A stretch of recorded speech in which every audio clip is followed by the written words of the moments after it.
Your brain is the most powerful weapon in the world. Once you put away your phones and your computers and all that we have nowadays, yeah, it's great. We're up to date. But your brain is the only thing you have when you're going through depression, when you're going through hard times, when you're going through death, real life. You can't Google that, man. You're alone. You're alone. You may have a shrink you're going to, you may have a best friend you're going to, but there's 24 hours in the day where you're alone in this brain, and your brain is talking to you in all kinds of ways, and it wants to control you and pull you in these different pockets. If you can't control your own brain and your brain controls you, you got to tell your brain where you want to go and how you want to go and how you want to get there. You got to control it. If not, it's over. What existed for me was, okay, man, how am I going to make this work? And all I knew back then was hard work. The only way anything gets accomplished. That's all I heard back in those days. You gotta work hard. You gotta work hard. I'm not getting I can't get this paragraph. I can't remember what the is in this paragraph to pass this test to get in the military. Read again. Still not getting it. Read again. But if you're not getting it, write it out. And that's how I started learning. Okay, well, I gotta write out everything I do. And then write it out again, and write it out again. And guess what happened? I got it. I can't swim. I'm negative buoyant. Go back again. I can't swim. Go back again. Go back again. Go back again. I got it. I realized if I keep going back and going back and going back until the just becomes, your mind will say, okay, we're gonna figure it out. Because he is not going to stop. It's not like I'm gonna try one more time. No, it's just like alarm clock goes off, boop, we're going back. I can't read right, we're going back. I gave myself no way out, and my mind realized that. They said, okay, we're gonna adapt and overcome now.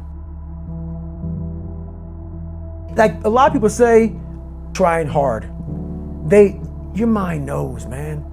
It knows this guy's bull. Me, man, this guy's lying. There's no truth behind it. When I was in Navy SEAL training, people go, how were you there for 18 months? The program was only 6 months long. You were in 3 hell weeks in 1 year. No one's ever done that. How did you do that? I talk about the new norm. When I lived in a $7 a month place when I was growing up for a short period of time, I loved it. I didn't know any different. That was my norm.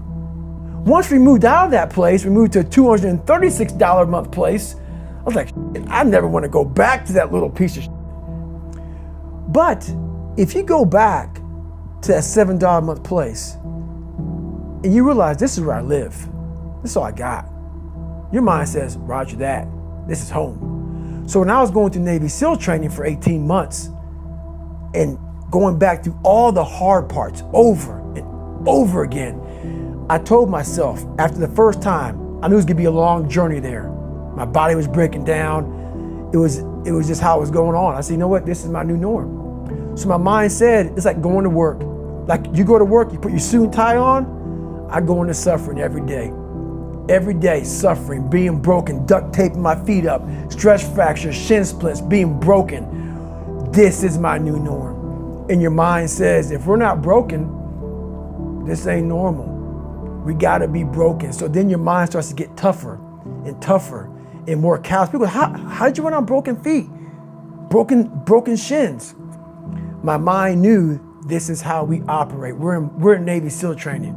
This is what we are. I became hell.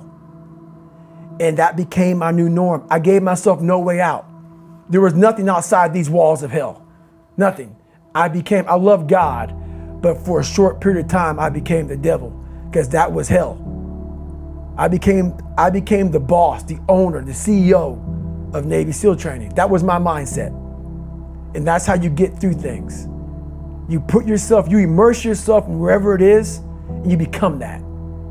You become that and give yourself no way out.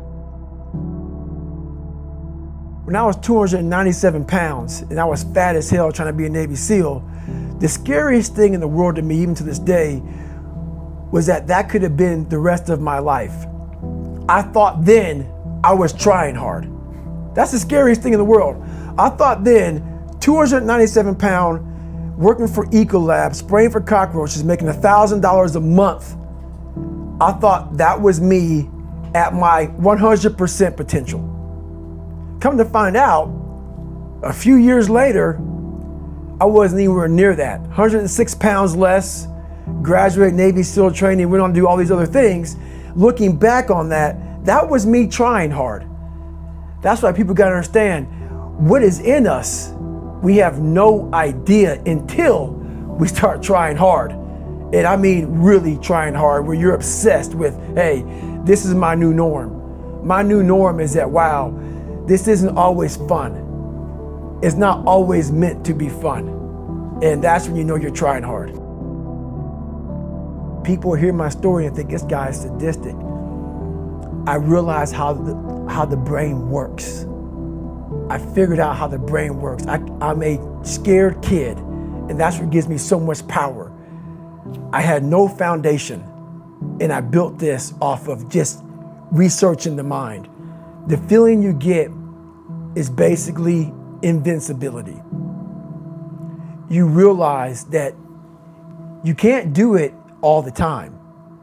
When you need to do it, I know I can go to a place that I can live in. And when you know that you can run on broken legs and you can do certain things that a lot of people can do, but they're not willing to do, this power, this sympathetic nervous system of fight or flight, and you're fighting, it gives you this charge of energy of when you're sitting there at 3:30, 4 o'clock in the morning and you're duct taping your feet up because they're broken, and you're doing it by yourself, and you're going through arguably one of the hardest training in the world.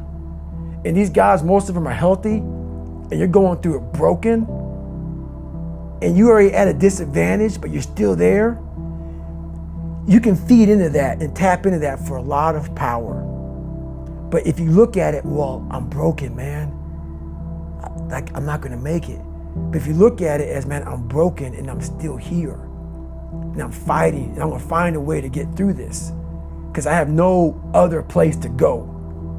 It gives you a lot of power.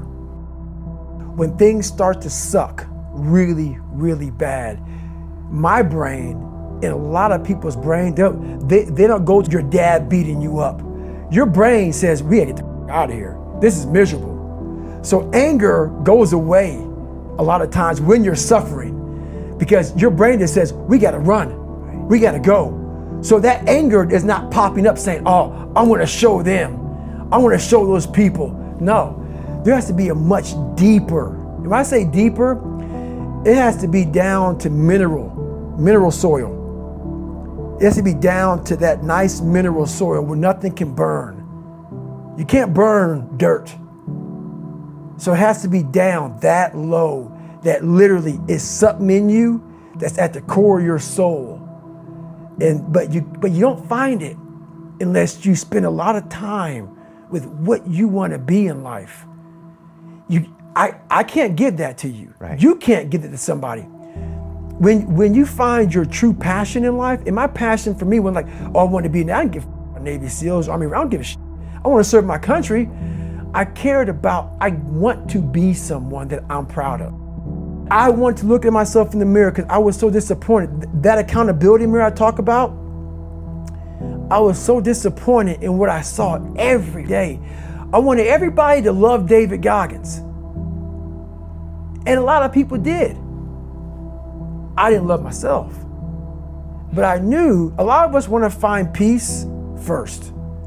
So people say, man, you always talk about this suffering and pain and I'm at peace right now because I went through that. Right? You don't find peace first. If you do, Merry Christmas. More power to you. More power to you. I found peace on the opposite end of finding myself.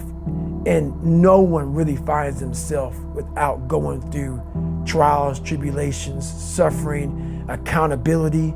And accountability is suffering. Being accountable every day for doing right for yourself, for the people next to you, it's miserable. It's hard. So, even the smallest details.